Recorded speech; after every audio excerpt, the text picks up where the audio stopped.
Hey, what's up DIYers, Mike Boards with the Mike Boards channel. Thank you for watching. In the event that you have a loud bang every time your furnace turns on and or your lights flicker, chances are you got a problem with your capacitor. Let's go check it out. To the wall mounted thermostat, safety first, always go ahead and turn the heat to the off position. Downstairs in the utility room now, here is our Bryant furnace. And if yours is like ours, you have a switch. Go ahead and turn that off. From here, go ahead and unscrew this very long screw that secures itself all the way into that hole. Carefully pull this away and set that aside. At this point, I've got my DIY Raptor towel on the floor, and we are going to remove these 1/4-inch screws.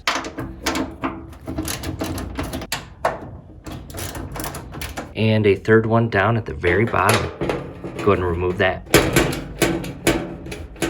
After you remove all these screws, you can carefully pull the cover panel away, set that in a safe location, and you have access to a lot of stuff.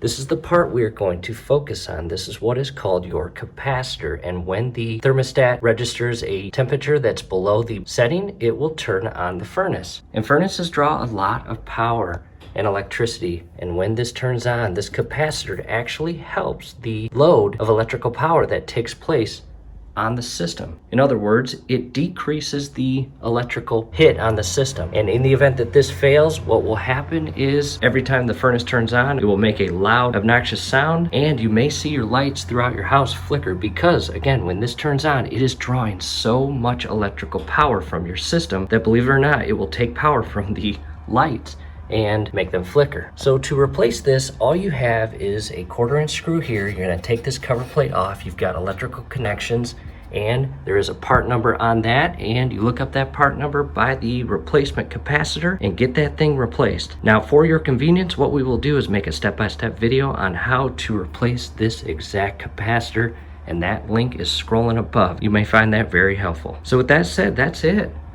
That's all I wanted to show you and cover in this video. Hopefully this helps. Do us a favor, below the video, you'll see that thumbs up icon. Click on that, like the video, subscribe to the channel. Definitely ring your YouTube bell. That would be very helpful to us. We would really appreciate it. Thanks again for watching. And again, if you want step-by-step guidance on how to replace that capacitor, check out that link that was scrolling above earlier. What I want to do next, DIYers, is show you how to test a capacitor. This is a old capacitor, very important for safety purposes. Grab a rubber-coated screwdriver, run it across the leads.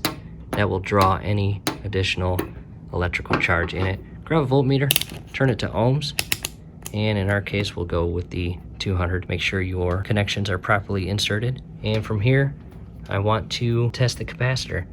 And in the event that you get a reading, you have a good capacitor. And a brand new one usually gives out about 10 microfarads. In the event that it is down to 7 or below, it's still working, but it's well on its way to being unreliable and failing. I'll go ahead and switch the leads, and we have no reading whatsoever. This capacitor is completely ruined and no good. So again, you're looking for about 10 microfarad output on the ohm meter.